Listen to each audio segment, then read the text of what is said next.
Hello, I am Caleb from Team PV2. I don't have a team number for you because we're going through some stuff.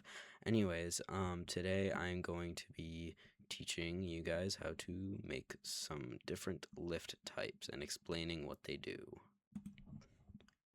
Okay, so the first lift type I'm going to go over is the basic 4-bar. Okay, so this is what a 4-bar lift looks like. It basically is a very simple lift where it keeps this thing always parallel to the ground. This is pretty good if you're a really new team and don't really understand anything. It's a really basic lift, and it's actually used for something else we're later going to talk about. It's so when one of these two is powered, it'll either spin up, which will cause the whole thing to go up, or it'll spin down, which will cause the whole thing to go down. And this is what it looks like when it's down. This is what it looks like when it's up. And it is important to mention that this does not go straight up and down. It has a bit of a curve to it. So an aligner won't be as useful with this because of its circular motion of movement. Okay, next up is a 6-bar lift. Basically what this is kind of similar to a 4-bar, but it's a little taller and it's more compact when it's down. So basically what this is this one or this one will be powered, and when this moves, it'll move every single bar, and basically it keeps this one parallel just like a 4-bar. There's a connection here, here, here. And it's basically, it looks a little complicated at first, but when you really get to look at it, it's pretty simple. One C channel, and then one longer one that goes to the end, and then this one up here. It's really just a weird looking 4-bar that's just a little more compact, and this is kind of what it looks like when down. I can't really draw it really well because I'm in MS Paint, but as you can see, it's a little more compact, and it actually gets a little more height than a 4-bar does. So people do prefer this over a 4-bar, but there are still better options, as this one does, like the others, still have a curve to its motion, which means aligners still won't work that well on it. Okay, next up is the chain bar lift. Now, this one right now is actually getting used pretty well this season. It seems to be the most popular choice, but it is a little complicated. So basically what this is 2 sprockets and a piece of metal. I'm not showing the bar on these because it would get in the way, but you have a axle go through here, and you do not attach this piece of metal to this sprocket. Kinda. So what you have is an axle go through here, and then an axle go through here, and then this chain, so that the holes are always, or if you want them different, you can, parallel to the ground, even when it goes up and around. It's really hard to explain a chain bar without showing a real chain bar, so I'll do my best, but basically it'll go down, and what causes it to go up and down isn't the axle up on the actual bar like up here. It's not from the motor spinning, it's from the motor spinning this sprocket, which moves this, and because this bar has the axle on here, the bar will move with it. And you actually don't attach anything but the axles to this bar. It's really just to keep the tension in this chain up. What you do is you attach what you want to be on the lift to the sprockets, because they're to have the holes that are parallel to the ground. So you basically get the advantages of a 2-bar lift, which I'm not going to explain, but I'm just going to show a basic diagram. So 2 bars like this, and then like this, but it has disadvantages where its thing that sits here won't always be parallel to the ground. So say it's like this, well, now it's up, so it's not very good unless you have a motor on the end, and some teams are using those, but I really don't recommend it. The chain bar is basically a 2-bar, but better. Okay, sorry. An example of what this can do is right here, where it has the claw at this position, but when you flip it over, it'll be in this position, but it's still parallel to the ground. This is what Ace's bot uses, Ace Robotics. I recommend you check out their 3-day build. I'll see if I put it in the description, but that is basically what this is, and it's really useful for transferring things from one side of the bot to the other and scoring fast. Okay, next up is the double reverse 4-bar, also known as the DR4B. So this lift is basically two 4-bars connected to each other, and this is a really good example of what they look like at this midpoint. So basically, you power the top one or whichever. Well, yeah, you want to power the.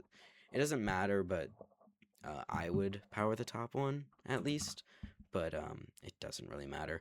And then in the middle right here, you have two gears touching. It could be more than that. It really depends on your preference, but the point is that these gears go in opposite directions. So when this goes up this way.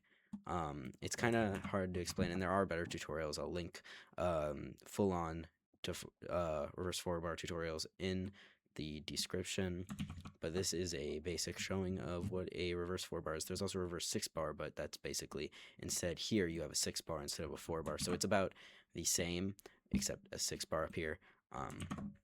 Overall, this lift is pretty good. You can have it not have a curve by making it go straight and up and down if you make sure that these are the same length when they get here. So you want this part and this part to be at the same length. You need them to be at the same length, because if you don't, then it's gonna have a curve to it, which obviously is one of the perks of a D4B is that they go straight up down, and you really need cross bracing. What I mean by that is, like, for example, in the midpoint, get some X bracing. X bracing is one of the best kinds of bracing, so you definitely want to do some good cross bracing. And people do use rubber bands to like that to keep the tension in the lift so it doesn't go down, because as you can tell, this does put strain on motors. So if you have if you're able to put rubber bands here, so it makes the lift want to go up instead of go back down, which you obviously don't want. And then you can attach a claw here. The perks of the D4B over some other lifts is that it actually has pretty good center of gravity, but it does take up more room. And then obviously the advantage of it going straight up and down. And then this is also what it looks like when it's down. You also have to watch where if you're designing one, you got to make sure you're watching where it's going to end up when it's actually fully down. Because this part, and the reason why it goes straight up is because it's canceling out the circular motion of both of these parts. So you got to account for where this part is as well. And the other tricky part is you got to make sure you calculate your sizing, because when this is at its widest, you need to make sure you're not out of that size limit that is for override. So next up is the Cascade Lift.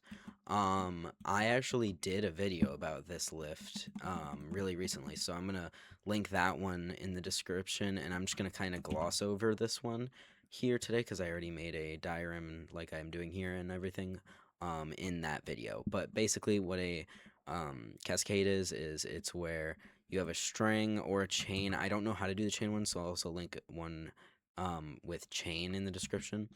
But usually, and the best is usually string, where you route it so that when the lift goes up, it looks like this, and so that all of these bars go up at the same time.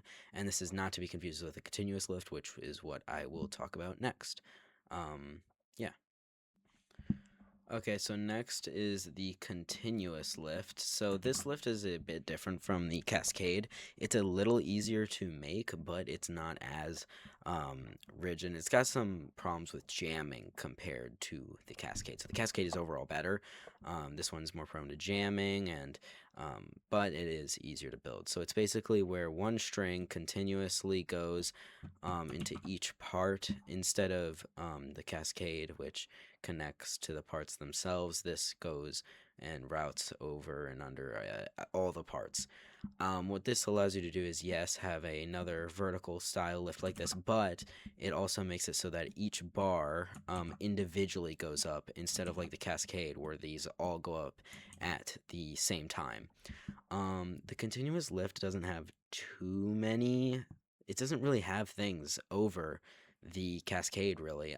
The Cascade is overall better. It um, actually has less jamming issues and it's more rigid overall, better stability, and its descent is also better. There's just many things that are considered better with the Cascade versus the continuous. So if you're leaning between continuous and Cascade, I would go with Cascade instead of continuous.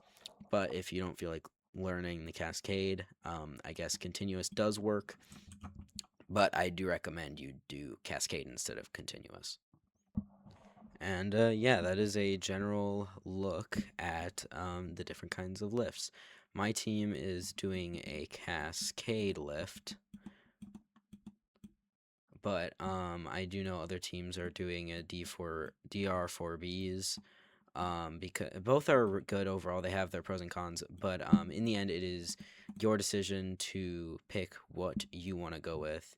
And yeah, I hope you learned something. And I hope this was a helpful display of what the different lifts are. And if I missed anything, you can tell me in the comments. But anyways, thank you and bye.